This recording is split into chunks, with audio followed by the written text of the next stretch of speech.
സിനിമയെപ്പോലും വെല്ലുന്ന രീതിയിൽ കാർ മോഷണം. ഒടുവിൽ അതേ തന്ത്രം ഉപയോഗിച്ച് ബാലരാമപുരം പോലീസ് പ്രതികളെ വലയിലാക്കി. തിരുവനന്തപുരം സ്വദേശി കാർത്തിക് തന്റെ കാർ വിൽപ്പന പരസ്യം OLXിലിട്ടു. കാർത്തിക്കിന്റെ പരസ്യം കണ്ട തമിഴ്നാട് കന്യാകുമാരി സ്വദേശികളായ ഏഴിൽദാസ്, മെൽബിൻ എന്നിവർ കാർത്തിക്കിനെ വിളിച്ച് വാഹനം കാണണമെന്നും ബാലരാമപുരത്ത് എത്തിക്കണമെന്നും പറഞ്ഞു. കാർത്തിക് കാറുമായി ബാലരാമപുരത്ത് കാത്തുനിന്നു. ഏഴിൽദാസും മെൽബിനും തയ്യാറാക്കിയ കഥയിൽ മറ്റൊരു ഇരയായിരുന്നു തെങ്കാശി സ്വദേശിയായ മനോഹരൻ. കാർത്തിക്കിന്റെ കാറിന്റെ പരസ്യം കാണിച്ച് കാർ മനോജിന് നൽകാമെന്ന് പറഞ്ഞ് മനോജിന്റെ കയ്യിൽ നിന്ന് പണവും ഒപ്പിച്ചു. തുടർന്ന് ബാലരാമപുരത്തെത്തിയ ഇവർ വാഹനം ഓടിച്ചു നോക്കാനെന്ന് പറഞ്ഞ് കാർത്തിക്കിന്റെ കാറിന്റെ താക്കോൽ തന്ത്രപൂർവ്വം കൈക്കലാക്കി. മറ്റൊരാൾ കാർത്തിക്കിന് പണം നൽകാമെന്ന് പറഞ്ഞ് ബസ് മാർഗം വഴി കളിയിക്കവളയിലെത്തിച്ചു. അവിടെ നിന്ന് കാർത്തിക്കിനെ വഴിയിലാക്കി മറ്റൊരാളും മുങ്ങി.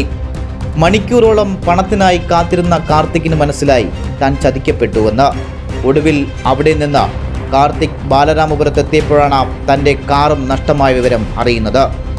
ഉടൻ തന്നെ ബാലരാമപുരം പോലീസിൽ പരാതി നൽകി. പോലീസ് CCTV ദൃശ്യങ്ങൾ ശേഖരിച്ച് അന്വേഷണത്തിലാണ് പ്രതികളെക്കുറിച്ചുള്ള വിവരങ്ങൾ ലഭിച്ചത്. തുടർന്ന് പോലീസ് തന്ത്രപരമായി മറ്റൊരു വാഹന വിൽപ്പന കഥയുണ്ടാക്കി പ്രതികളുടെ അടുത്തെത്തി തന്ത്രപൂർവ്വം പിടികൂടുകയായിരുന്നു. പ്രതികളിൽ നിന്ന് മോഷണം പോയ കാറും കണ്ടെടുത്തിട്ടുണ്ട്. പിടികൂടിയ ഇവരെ കോടതിയിൽ ഹാജരാക്കി റിമാൻഡ് ചെയ്തു. നെയ്യാറ്റിങ്കര DYSPയുടെ നിർദ്ദേശപ്രകാരം Balaramapuram SI Jyothikumar, civil police ഉദ്യോഗസ്ഥരായ പത്മകുമാർ, അരുൺ SV എന്നിവരടങ്ങിയ സംഘമാണ് പ്രതികളെ പിടികൂടിയത്. GTV news, Balaramapuram.